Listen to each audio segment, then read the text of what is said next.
After reading the case files of several patients, I've begun to feel a vague sense of unease, a strange feeling that everything that happened to them follows some common pattern, that somehow it's all connected.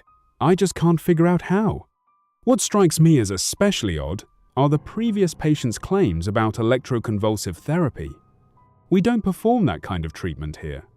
In his case, such a method would actually be medically justifiable. Electroconvulsive therapy can be prescribed for patients suffering from severe depression that doesn't respond to other forms of treatment. But regardless, we simply don't use it here. Last night, I found myself rereading the patient's files yet again, and another statement caught my attention. I have a feeling it fits the same pattern. I just still can't grasp what that pattern is. What's that sound? Can I have some? Coffee? Oh, come on. It's just coffee. Give it to me. Fine. I'll tell you everything if you give me the coffee. Promise? Good. Where do I start? Alright. It started in college. Yeah, college. What? You think people like me don't go to college? It's because of college that I ended up here. I come from a poor family. Surprised? We're not illegal immigrants. We just moved here not that long ago and never had the chance to build a decent life. I'm the only one in my family who managed to get into a respectable college. My older sister spent her school years counting crows while I worked myself to exhaustion. Back then, I thought getting accepted was the hard part. I couldn't have been more wrong. Once I got there, I realized just how mistaken I was. Everyone around me behaved like children. Constant parties. Hardly anyone studied. Homework was treated like a joke. Some students barely even attended class. The athletes didn't even have to take their exams. I couldn't understand them. Didn't they realize how much tuition cost? I don't think I ever will. 3 months later, my parents called me. Up until then, I'd been pushing myself to the limit, taking as many classes as I possibly could, because between my family's savings and the scholarships I'd earned in high school, we only had enough money to cover 3 years of tuition. That meant I had to finish a 4-year degree in only 3 years. My parents told me my grandmother had become seriously ill. The money we'd set aside for my education would have to pay for her treatment instead. I agreed. I told them I wanted her to get better. I told them I loved her. For the first couple of days after that call, I tried to push away the thought that my chance at higher education might already be over. I decided I'd pay for it myself. Maybe I could find more grants. Maybe I'd win more scholarships. I kept telling myself I'd find a way. Maybe I'd take out student loans.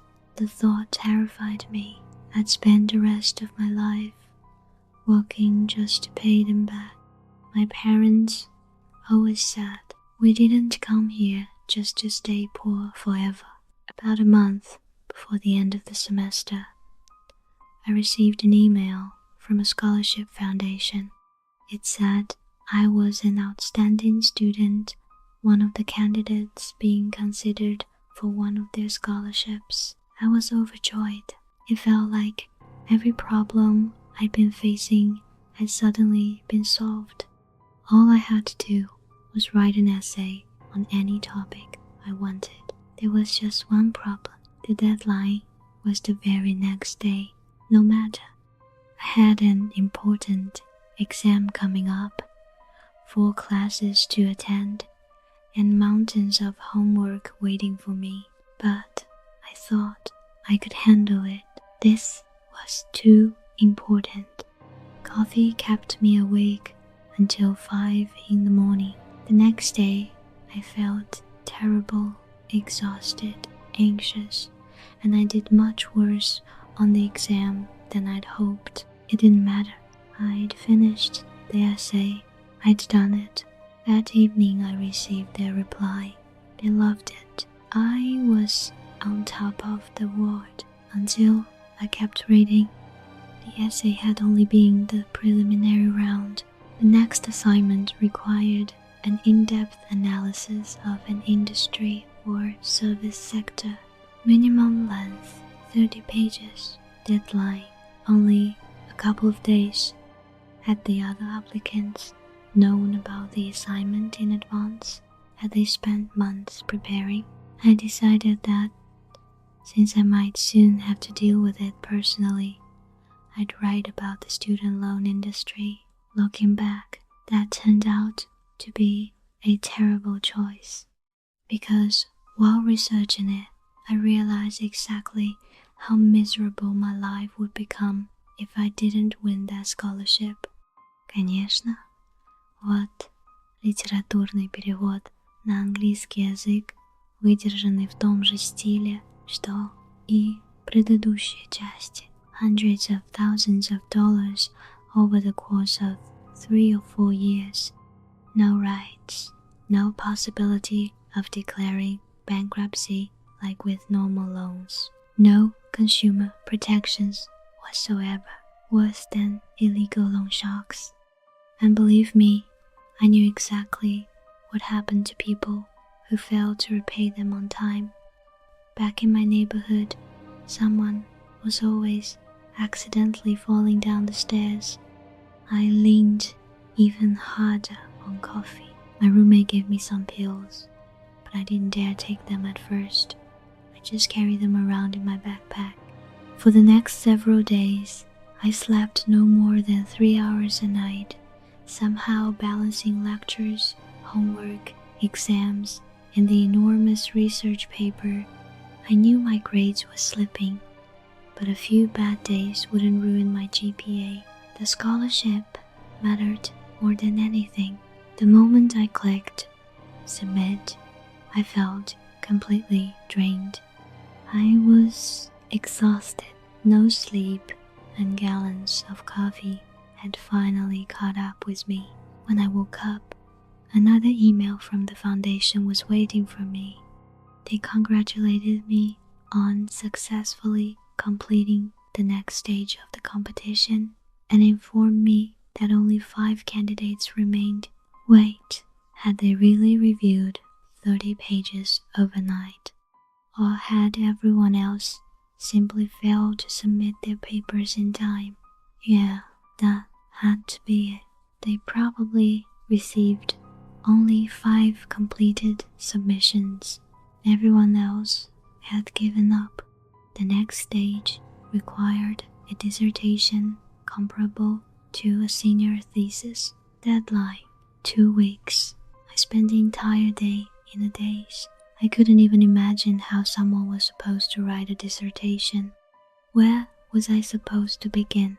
How could anyone possibly finish something like that in only 2 weeks? And final exams were just around the corner. All I wanted to do was collapse onto my bed, cry, and accept defeat. Then I remembered a friend of mine who happened to be writing her own thesis. She agreed to meet with me and help me break the entire project into manageable steps. She had already been working on her dissertation for nearly a year. She was skeptical about the competition, but told me I should still try. If you actually win it, you won't have to take out student loans like I did. I'll be paying off my debt for the rest of my life. The moment I heard those words, my knees almost gave out. So, if I couldn't write a dissertation in 2 weeks, I'd spend the rest of my life buried in debt. Suddenly, the pills in my backpack didn't seem like such a bad idea. As it turned out, they made everything much easier. I attended classes, studied for exams, worked on the dissertation. I managed to keep up with all of it, everything, except sleeping. Between the coffee and the pills, I felt absolutely terrible, but I wasn't sleepy. All I wanted to do was work 24 hours a day. I had to win that scholarship. There was no other option. Eventually, I even started believing I was going to make it, but halfway through, my body began to fail. By then, I'd spent a week and a half sleeping only 3 hours a day. The last 6 days, I hadn't slept at all. There was still 1 week left.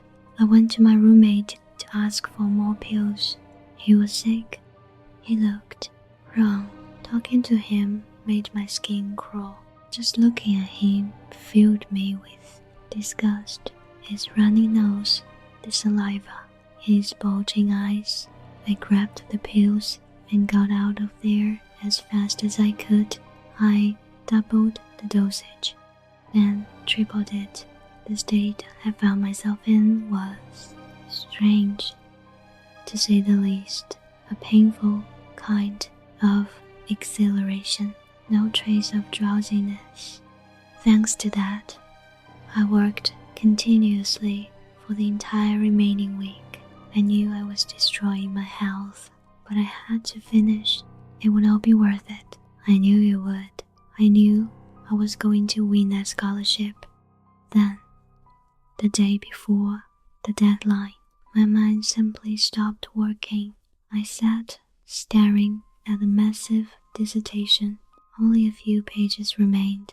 The conclusion, the most important part. I just lost the ability to form words. My mind was empty.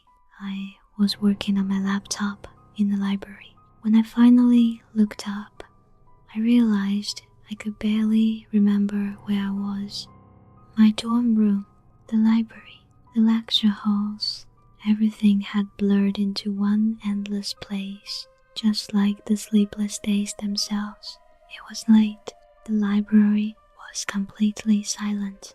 Then, through all the exhaustion, a strange feeling of unease suddenly crept over me. The sound of my own ragged breathing echoed inside my head. That wasn't unusual anymore, I was used to it. But standing alone in the library in the middle of the night, I distinctly heard someone else breathing. Carefully, trying not to make a sound, I gathered my things from the table. I couldn't see anything strange. Yet, I couldn't shake the overwhelming feeling that I needed to get out of there as quickly as possible. I slipped between the bookshelves, hoping to leave unnoticed. After passing 4 or 5 rows, I heard a wet smacking sound. I froze. My sleep-deprived eyes darted around the darkness. Someone or something was still in the library. The sound came again. This time it seemed to be coming from the next aisle, only a few steps away. I cautiously peeked around the corner. Something stretched out toward me from between the shelves, a grotesque mass of living flesh.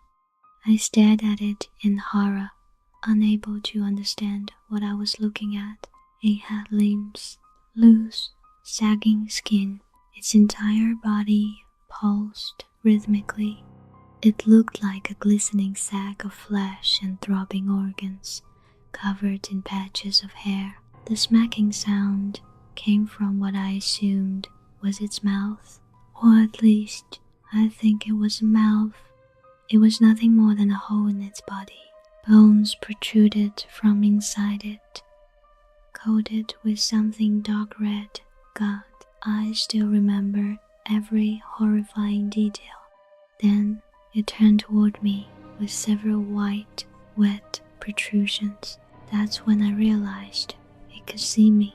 It let out a bubbling, rasping noise and lurched toward me. I ran. What else was I supposed to do? I'm not some action hero. Would you have done anything differently? Another creature was waiting on the staircase.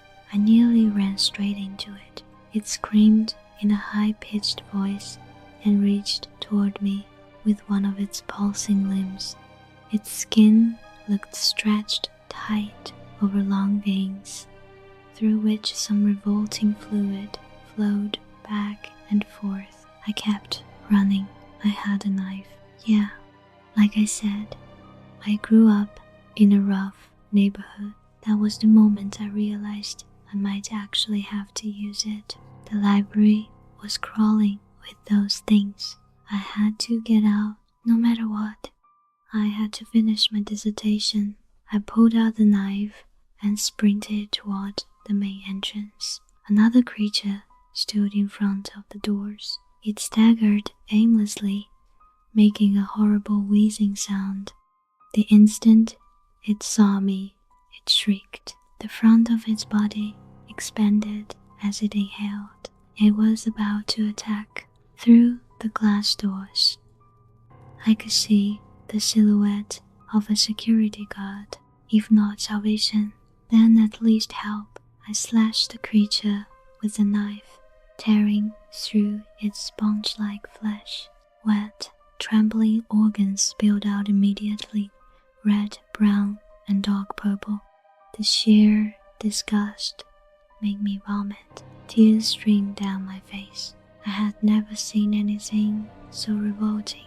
I ran past the collapsed sack of flesh without looking back. I remember screaming for help. The figure in the security uniform hurried toward me. It was one of them. I stabbed that one too and ran all the way back to my dorm room. I don't remember what I was thinking. I only remember that the exhaustion had completely vanished, covered from head to toe in blood. I finished my dissertation and submitted it. About an hour later, they came for me. I don't remember any of it. Later, they told me they had found me sitting in front of my computer, smiling. I hadn't even tried to sleep. The rest you already know. So your explanation is that I suffered a nervous breakdown, that my brain was damaged, and I simply lost the ability to recognize people properly, that I saw them for what they really were. That doesn't make me feel any better. Even now, whenever I look into a mirror, I still see raw tissue, pulsing veins, quivering organs, a sack of flesh staring back at me. Hey, no, stay behind the glass. I'd rather not see anyone. Isolation is exactly where I belong, so I'm still not getting better. What if I never recover? Don't let my family visit. Don't let my grandmother come. I can't bear to see them. God, I'm so tired. Where's my coffee? You promised. I can hear you drinking it out there. Give me my coffee. As I reread her file, I suddenly remembered something. She was admitted only recently. I rushed to the mail archive and checked the shredder's waste bin. I was almost certain I'd seen something connected to her before. I found it. It was addressed to her at the hospital. The letter had arrived before she was ever admitted. The orderly responsible for handling the mail had called in sick that day, so I was asked to cover his duties temporarily. At the time, I assumed the letter had simply been delivered to the wrong address.